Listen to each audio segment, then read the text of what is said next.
সাকিবকে ছেড়ে অন্য পুরুষের সংসার ভাঙছেন বুবলি, অবশেষে সুপনা থেকে মুখ খুললেন বুবলি। তো কি অবস্থা, কেমন আছেন? আমি ড্রামা সবুজ, আর আজকে আলোচনা করব অবশেষে মুখ খুললেন বুবলি এই বিষয়টি নিয়ে।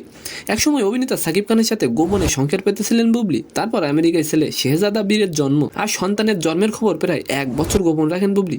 আর এবার কৌশিক হোসেন তাপসের সঙ্গে নাকি সম্পর্কে জড়িয়েছেন বুবলি। আর এই প্রসঙ্গে তাপসের স্ত্রী ফারজানা মুন্নি একটি বিস্ফোরক পোস্ট করেন। তিনি বলেন, তাপস ও বুবলির মধ্যে একটা সম্পর্ক তৈরি হয়েছে, ঠিক যেভাবে অপু বিশ্বাসের জীবন নষ্ট করেছেন বুবলি, আমার সংসারটাও সেভাবে ধ্বংস করে দিচ্ছে। সাকিব খানকে ভয় দেখিয়ে সন্তান নিয়েছেন বুবলি, এবার তার লক্ষ্য আমার স্বামী তাপস। তিনি আরও লেখেন, আমার যদি কিছু হয়ে যায় দায়ী থাকবেন তাপস ও বুবলি। আর এবার এই বিষয়টি নিয়ে মুখ খোলেন বুবলি। বুবলি বলেন, এসব নোংরা ষড়যন্ত্র আর কত নেব জানা নেই, কিসের কোন পোস্ট নিয়ে সকাল থেকে হঠাৎ করে সাংবাদিকের কাছ থেকে জানলাম, আর তা বলতেও রুচিতে পাচ্ছে। বুবলি লেখেন, তাপস ভাইয়াকে আমি প্রচণ্ড সম্মান করি, তিনি আমাকে স্নেহ করেন, তারা আমার পরিবারের একটি অংশ। আর আমাদের এত সুন্দর সম্পর্ক নিয়ে যারা নোংরামি করছে তারা আসলে নিজেদের স্বার্থের জন্য এগুলো করছে। তো আজকের ভিডিওটি কেমন লাগলো অবশ্যই কমেন্ট বক্সে জানাবেন। আর ভিডিওটি যদি ভালো লাগে অবশ্যই একটি লাইক দিয়ে আমাদের চ্যানেলটিকে সাবস্ক্রাইব করে দিবেন। ধন্যবাদ।